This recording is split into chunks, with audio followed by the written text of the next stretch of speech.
Hi, I hope you're having a good Sunday. So today I wanted to talk about the power of intermittent fasting and also launch it as a challenge because we have a new week starting next week, Monday on. And I feel it's always good that we have some new challenge or some new lifestyle that we can engage ourselves in. So let's start off right with the power of intermittent fasting. Well, fasting has been in our culture for decades and decades. And over late, it's also become a fad. We have certain kinds of fasts which are good for you and certain kinds of fasts which are bad for you. Today, I want to talk about intermittent fasting. I have been promoting the water fast as well, where you fast for 24 hours only on water, and sometimes you do it for 2 days and then 3 days. It happens with practice. But you see, most people fail at fasting because they think it's just something that you start doing.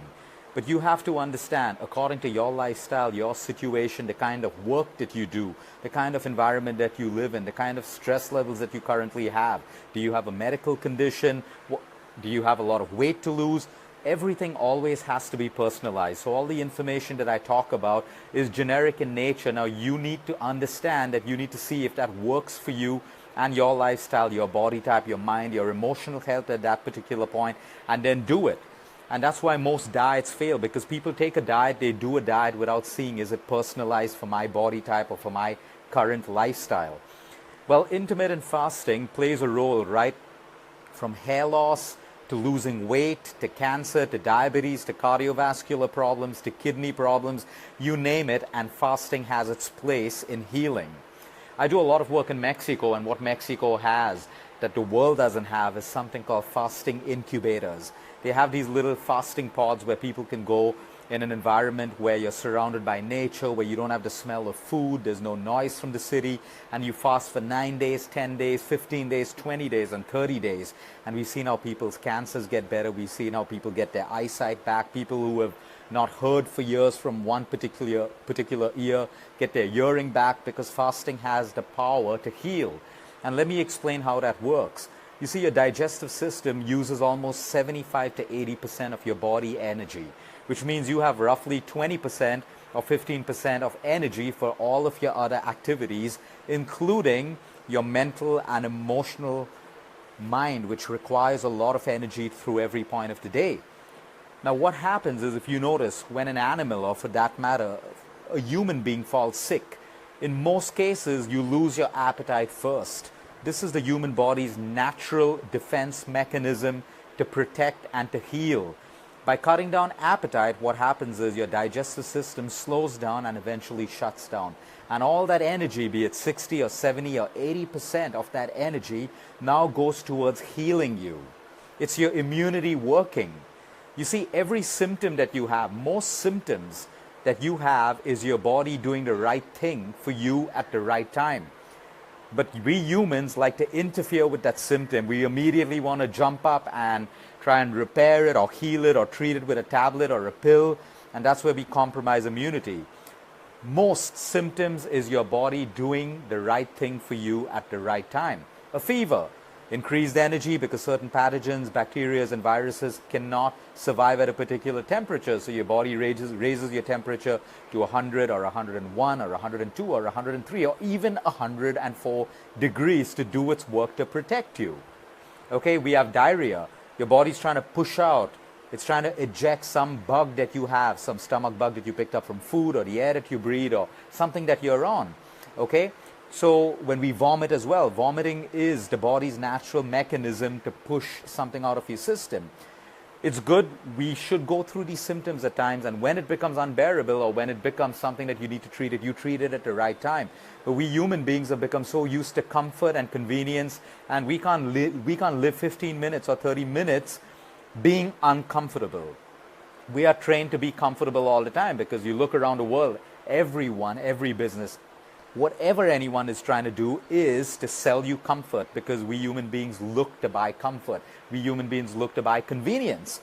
So you can buy food everywhere. You have fast food joints. You have 24-hour coffee shops open to give you food. Comfort, convenience. You have a pill that will take away your pain. Comfort and convenience again. You have fast food. But that's our problem. It interferes with immunity. So now fasting has Our ancestors fasted for medical reasons and spiritual reasons as well. Intermittent fasting will also improve your spiritual health because you can meditate best on an empty stomach.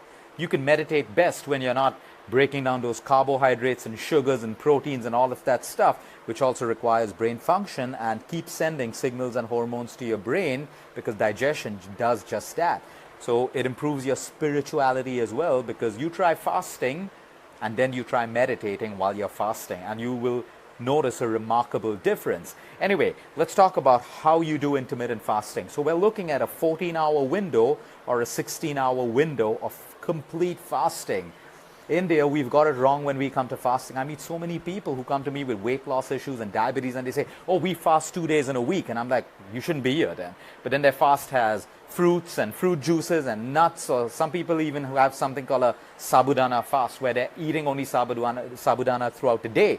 And they say, that's a fast. Well, sorry, that is not a fast. When we talk about fasting, we talk about complete removal of food from that window period. All you can do is have water. No tea, no coffee, no lemon water. So America has made intermittent fasting kind of appealing because, you know, half of America, I shouldn't say just America, half of India now cannot do without their morning cup of chai or their morning cup of coffee. So to make something work, they've thrown in that tea or coffee. But let me tell you, your intermittent fasting will not give you all the benefits that it should really give you. Okay, it's a great start if you can do 16 hours of fasting with just a cup of coffee or tea. I'm more worried about how acidic that makes you, and then it takes away the whole benefit of a fast if it's leaving you with an acidic body, because we all know that an acidic body is what breeds diseases, right from diabetes to cancer to cardiovascular to hair fall to the inability to lose weight. The more acidic you are, the more problems you have. So if we're doing the intermittent fast, we're going to do it the right way. You may start off with a 12-hour window, great, then take it to 13, 14, 15, 16. 16 hours is what we're aiming for. And then that 16 hours becomes so easy, you may then be able to launch into the 24-hour water fast, which is absolutely fantastic for your immunity, weight, and everything else.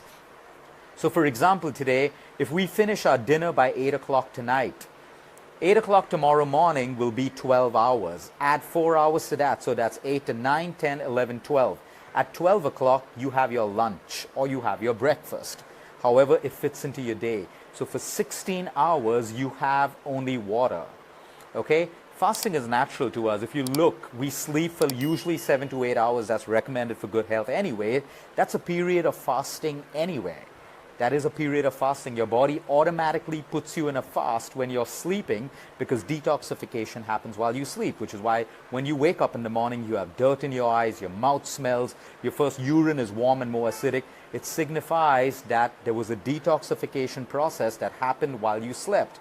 So for people who don't sleep the right amount of hours, they always are toxic. They have hormonal imbalances, and all of that connects to all of the issues we have today, ranging from thyroid to cancer to the inability to lose weight. So for today, the challenge for next week is select 2 days.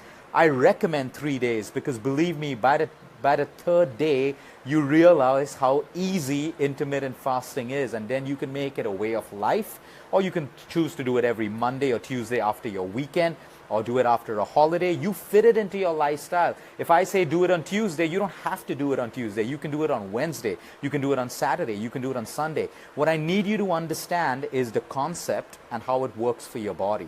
So I strongly recommend, because the first day you will get those hunger cravings. The second day, yes, more out of your attachment to a breakfast. The attachment of an idea of breakfast. We're attached to that idea of a cup of coffee or a cup of tea, or sitting down and having your poha, idlis, or your eggs, or whatever it is. We're more attached to the idea of that. So the first day, second day, by the third day, believe me, you will feel so happy, because you will now realize you have the power to do a 16-hour fast, which is so beneficial. It's a habit and a lifestyle you should make right now. It's going to take you a long way in life, because then when you are sick, you will use intermittent fasting to heal. Now, don't get me wrong out there, because each disease is different for each body. So although intermittent fasting is fantastic for cancer, it depends on which stage you're at. It depends on the stage of your treatment. Are you doing chemo? Are you doing radiation? Are you between cycles? You can't just be on chemo and do an intermittent fast. That's going to be disastrous for your health. So when I'm talking generically. But if you want to explore further, it's always very important that you seek professional advice, because intermittent fasting while you have a cancer can be beneficial to healing.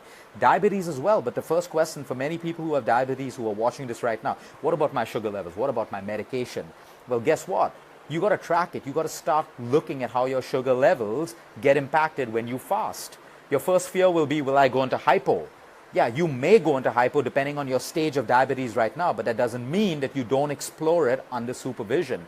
Because when you intermittent fast, guess what? Your insulin sensitivity gets better. The way your body handles insulin gets better. So you can actually start healing your diabetes when you start intermittent fasting, along with a whole load of other lifestyle changes you make. So you may have all these questions. Like I said, seek professional advice if you have a condition and you want to use intermittent fasting to heal you. It's very, very powerful. A few months ago, we did the fruits to lunch detox. That is not a fast, that is a detox. So this is very different from that, where you have fruits only from breakfast to lunchtime. Thousands of you posted your benefits of doing that fast. That's great. It is a detox, it is not a fast. A fast is completely only water and nothing but water. No lemon in your water as well, because the whole idea is to shut down your digestive system completely and sustain on water for 14 to 16 hours. Now tomorrow you may be able to sustain for 12 hours. That's a great job done. The next day may be 13 and then 14 and then 15 and 16. Take one step at a time. If you do 16 outright, that's great. But if you've done 12, build it up to 16. And that's how you do an intermittent fast. It is so powerful because our bodies today are used to constant eating of food, and then all of these myths of eating every 2 hours, and then to build a body, you need to eat more protein and eat more fats and eat more carbohydrates.